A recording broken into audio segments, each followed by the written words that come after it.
Salut tout le monde, c'est Tosh pour Scarna Fishing. On se retrouve aujourd'hui pour une vidéo tuto dans laquelle je vous présente 4 montages de bas de ligne différents pour pêcher le carnassier.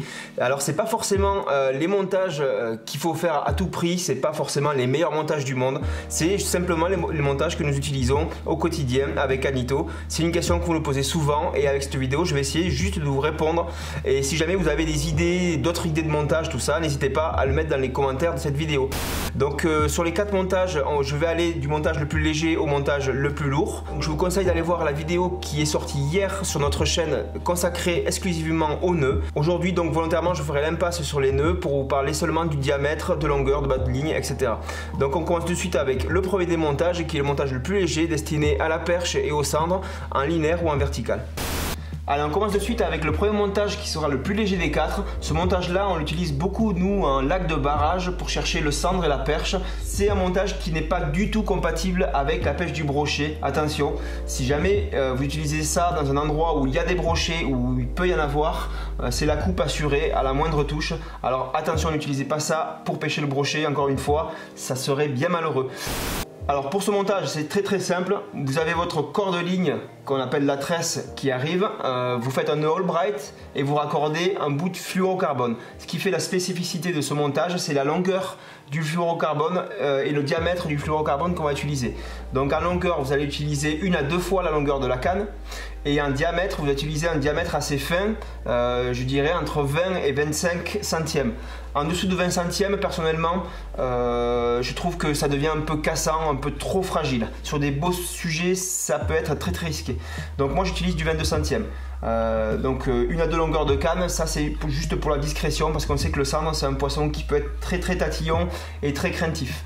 Voilà, au bout de ce fluorocarbone vous allez relier une agrafe ou mieux un leurre directement grâce à un nœud cuillère.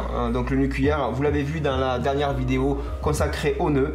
Et voilà, vous pouvez tranquillement aller chercher les persidés avec ce montage. Donc deuxième montage, là cette fois-ci c'est un montage qui va être destiné à tous les carnassiers, donc de la perche au brochet voire au silure. C'est un montage qui peut se pêcher autant en linéaire qu'en vertical. Voilà, c'est un montage un poil plus puissant que celui d'avant et surtout qui bénéficie d'un petit truc pour éviter les coupes des dents de brochet, donc un petit avançon de 30 cm. Donc je vous explique, là on va partir de la tresse qui sera forcément un peu plus costaud, qui ira à peu près de 12 à 18 centièmes. Puisqu'on va toucher forcément des plus gros poissons.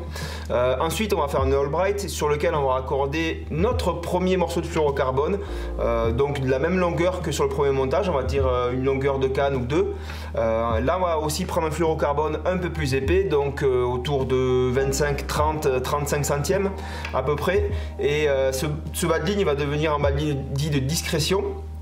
Et ensuite, derrière ce bas de ligne là, grâce à un nœud de greener que je vous expliquais dans la vidéo d'avant, on va rajouter un petit avançon de 30 cm de fluorocarbone anti-coupe avec un diamètre très élevé, donc 70, 80, 100 centièmes s'il faut.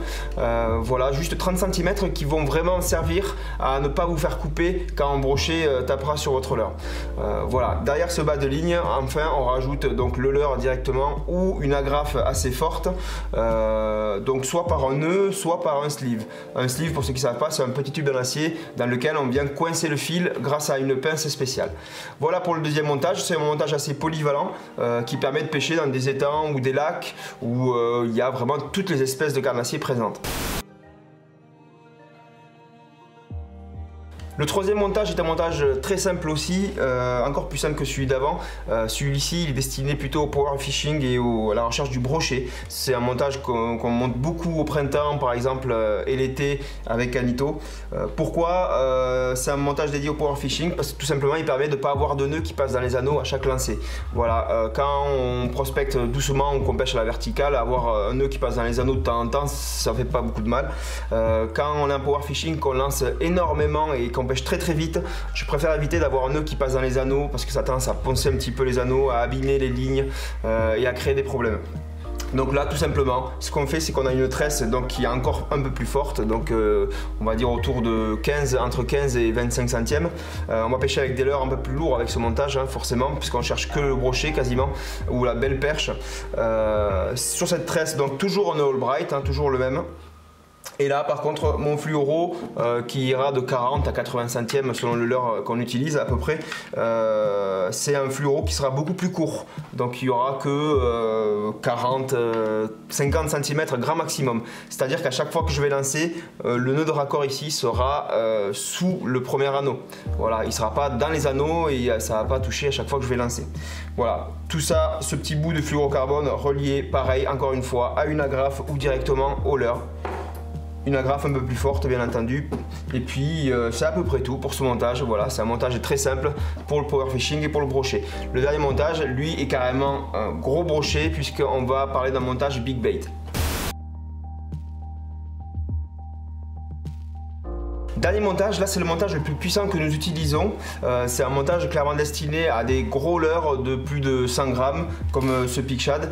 Là on va partir d'une tresse en fait très forte, donc là on est sur du 35 centièmes. Voilà.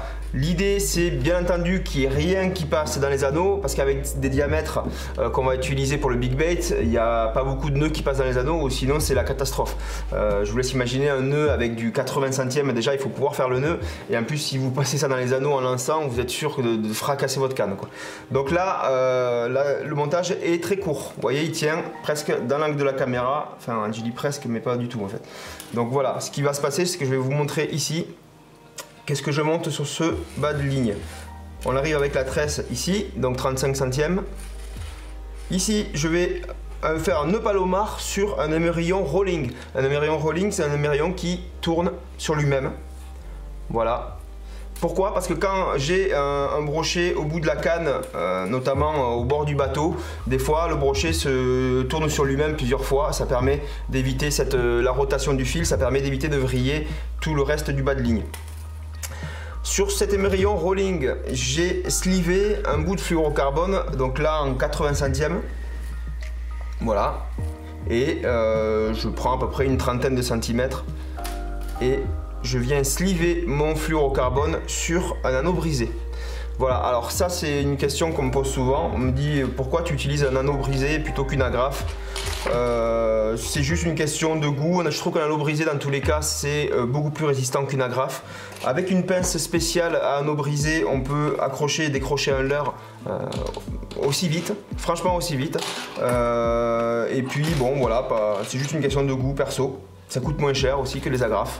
Voilà, on achète des sachets beaucoup moins chers.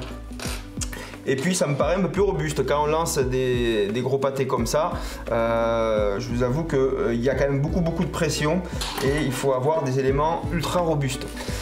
Donc voilà, à peu près tout pour nos bas de ligne. J'espère avoir répondu à ceux qui nous ont posé des questions là-dessus. J'espère aussi avoir aidé quelques-uns d'entre vous qui commencent éventuellement. Voilà, moi je vous remercie d'avoir suivi ces deux petits tutos. Et je vous dis à très bientôt pour une vidéo de pêche sur Skarna Fishing. A bientôt, ciao ciao.